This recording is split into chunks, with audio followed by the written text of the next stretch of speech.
તમામ જે રાશિના જાતકો છે તેના વિશે પણ વાત કરવી છે કે તેના ઉપર કયા પ્રકારની અસર જોવા મળશે। પણ જ્યારે શનિદેવને પ્રસન્ન કરવાની વાત આવે છે એટલે કાકાએ કહ્યું કે દાન પૂન કરવું જોઈએ અને જેનાથી આપણે શનિદેવને પ્રસન્ન કરી શકીએ છીએ। કાકા, એટલે એ પણ જાણવું છે કે જે તમામ રાશિના જાતકો છે, જ્યારે શનિ છે તે રાશિ બદલી રહ્યું છે, એટલે તમામ રાશિના જાતકો પર હવે આવનારા સમયમાં કયા પ્રકારની અસર જોવા મળશે? પહેલાં તો આપણે કાલપુરુષથી લઈએ। કાલપુરુષમાં મેષ રાશિથી ભિન્ન ભિન્ન ભાગો થાય છે અને જે મેષ રાશિ જે છે એમાં શનિ 12મા સ્થાનમાં આવશે।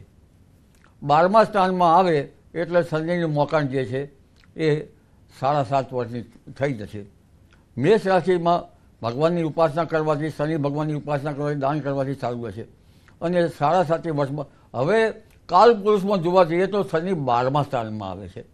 12મું સ્થાન વ્યયના નુકસાનનું સ્થાન છે, એટલે આપણે ઇકોનોમી પર પણ ધ્યાન આપવું પડશે, અન્ય બાબત પર ધ્યાન આપવું પડશે અને જે પંચગ્રહ યોગ છે એ 12મા ભાવમાં બને છે, પનોતીનું મોકાણ શરૂ થશે। પછી આવશે વૃષભ રાશિ। વૃષભ રાશિને શનિની જે રચના જે છે એ લાભ સ્થાનમાં થાય છે। વૃષભ રાશિમાં લાભદાયી કાર્યવાહી થઈ શકે, પરંતુ શનિની ઉપાસના તો કરવાની રહેશે દરેકને, કારણ કે શનિ સંતાન સ્થાન પર દ્રષ્ટિ કરશે। પછી મિથુન રાશિ। મિથુન રાશિના શનિ આવશે કર્મસ્થાન ઉપર। શનિનું કામ છે લગભગ દુર્ગ, પછી કંદરા, મહેનત કરવાવાળા, મજૂરી કરવાવાળો, પણ શનિ ખાસ કરી સૌરાષ્ટ્ર ઉપર એની વધારે અસર છે। શનિ અને ખાણ ખનીજ ઉપર વધારે અસર થાય છે, એટલે આ બધી બાબતોમાં જોવા જઈએ તો શનિ જે છે એ ચડતી પડતી કરે છે। જેની કુંડલીમાં 10મા ભાવમાં શનિ હોય એ ચડતી પડતી એ કરતો જ હોય છે, એટલે ખાસ કરીને ભલે જ એમના સ્થાનમાં કર્મસ્થાનમાં શનિ રહ્યો પણ છતાં શનિની સ્તુવંદના તો કરવી જ રહી।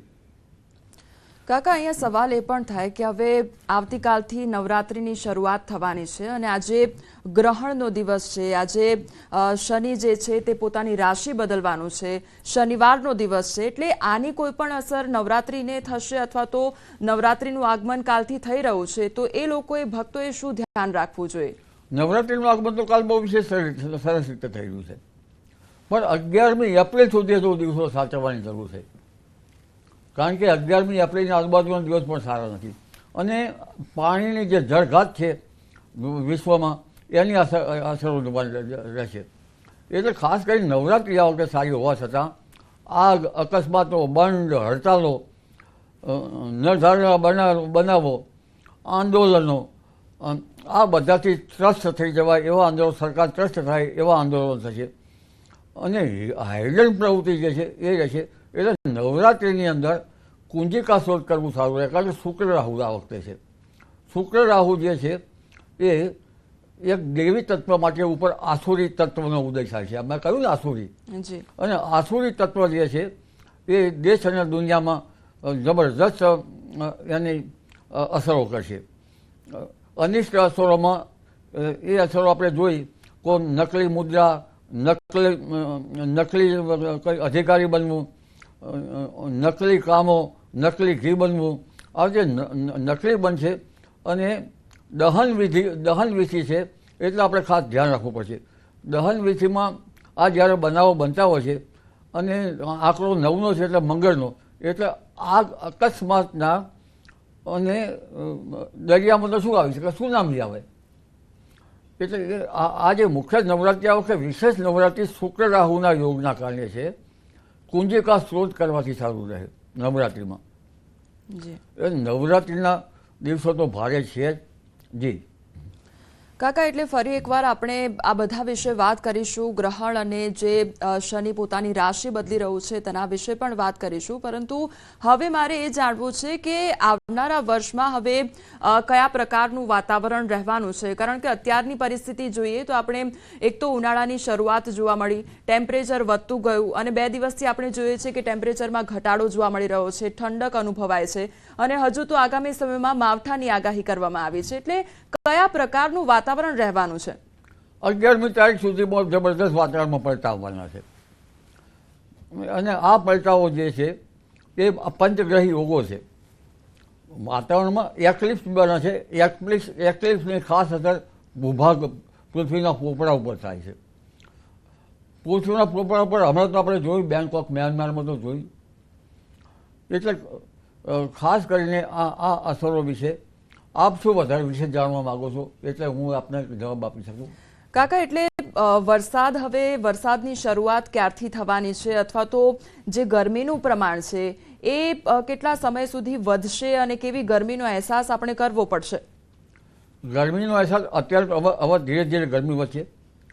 1 એપ્રિલથી ગરમી વધવાની શક્યતા રહે છે. મધ્ય ગુજરાતમાં ભાગોમાં તો મહત્તમ ઉષ્ણ તાપમાન 43-43 ડિગ્રી સેલ્સિયસ જેવું થઈ જવાની શક્યતા રહે છે. ઉત્તર ગુજરાતના ભાગોમાં, મહેસાણાના ભાગો, બનાસકાંઠાના ભાગો અને સાબરકાંઠાના ભાગોમાં પણ ગરમી વધશે. આ ભાગોમાં 41 ડિગ્રી સેલ્સિયસ, કોઈ 42 ડિગ્રી સેલ્સિયસ જેવું મહત્તમ ઉષ્ણતામાન થઈ જવાની શક્યતા રહે છે. પંચમહાલના ભાગોમાં પણ 42 ડિગ્રી સેલ્સિયસ જેવું થઈ જવાની શક્યતા રહે છે. કચ્છના ભાગોમાં પણ 41 ડિગ્રી સેલ્સિયસ જેવું મહત્તમ ઉષ્ણતામાન થઈ જવાની શક્યતા રહે છે અને રાજકોટના ભાગોમાં મહત્તમ ઉષ્ણતામાન વધી શકે છે. જામનગરના ભાગોમાં પણ ગરમી વધી શકે છે. પશ્ચિમ સૌરાષ્ટ્રના ભાગોમાં પણ મહત્તમ ઉષ્ણતામાન 33 ડિગ્રી સેલ્સિયસ જેવું રહેવાની શક્યતા રહે છે. જૂનાગઢના ભાગોમાં 41 ડિગ્રી સેલ્સિયસ જેવું રહેવાની શક્યતા રહે છે. અમરેલીના ભાગો, સૌરાષ્ટ્રના ભાગો બધામાં ગરમી પડશે. ભાવનગરના ભાગોમાં પણ ગરમી રહેશે. દક્ષિણ ગુજરાતના ભાગોમાં પણ 40-41 ડિગ્રી સેલ્સિયસ જેવું મહત્તમ ઉષ્ણતામાન થઈ શકે. એ ધીરે ધીરે ગરમીનો રાઉન્ડ આવી રહ્યો છે અને આ ગરમીનો રાઉન્ડ જોવા જઈએ તો હવે આકરી ગરમી પડશે. પરંતુ મેષ સંક્રાંતિ 14મી તારીખ, જે 13-14 તારીખે આવે છે, મેષ સંક્રાંતિ પણ રવિવારની આવે છે. એ સંક્રાંતિ રવિવારનું આવે એ પણ બરાબર નથી. પણ આ વખતના જે યોગો જે છે એ 11મી તારીખ સુધીમાં તો પાણી જે એકાએક હવામાનમાં પડતો કમોસમી વરસાદ, દેશના ઉત્તરીય પર્વતીય પ્રદેશોમાં લગભગ હિમવર્ષા આ થશે. પરંતુ 14મી એપ્રિલ પછી જી કાકા, આપણે વરસાદ વિશે પણ વાત કરીશું, પણ આપણા દર્શક મિત્ર અત્યારે જોડાઈ ગયા છે લીંબડીથી અને એ આપને સવાલ કરવા માંગે છે. સૌથી પહેલા એમનો સવાલ સાંભળીશું અને પછી કાકા એમનો જવાબ આપશે. જી જી આપનું નામ? જી આપનો સવાલ શું છે? આગાહી આપે અમરલાલ કાકા, જી એમાંથી અત્યારે ધરતીમાં ઉથલ પાથલનું બોલે છે કાકા, તો કહું ધરતી કંપની શક્યતા ખરી? અમરલાલ કાકાને પૂછો છે. ધરતીકંપ વિશે મારાથી ના કહી શકાય. ધરતીકંપ વિશે કાકા વાત નહીં કરી શકે, કારણ કે અમુક વસ્તુઓ તે વાત ન કરી શકે, કારણ કે એ સરકારી વાતો જે હોય છે અથવા તો સરકારના અનુસંધાનમાં જે વાતો કરવાની હોય છે તે વાતો કાકા નહીં કરી શકે. એટલા માટે ધરતીકંપ સિવાય જો અત્યારનું આગામી વર્ષ કયા પ્રકારનું રહેશે એના વિશે કાકા વાત કરી શકે છે. જી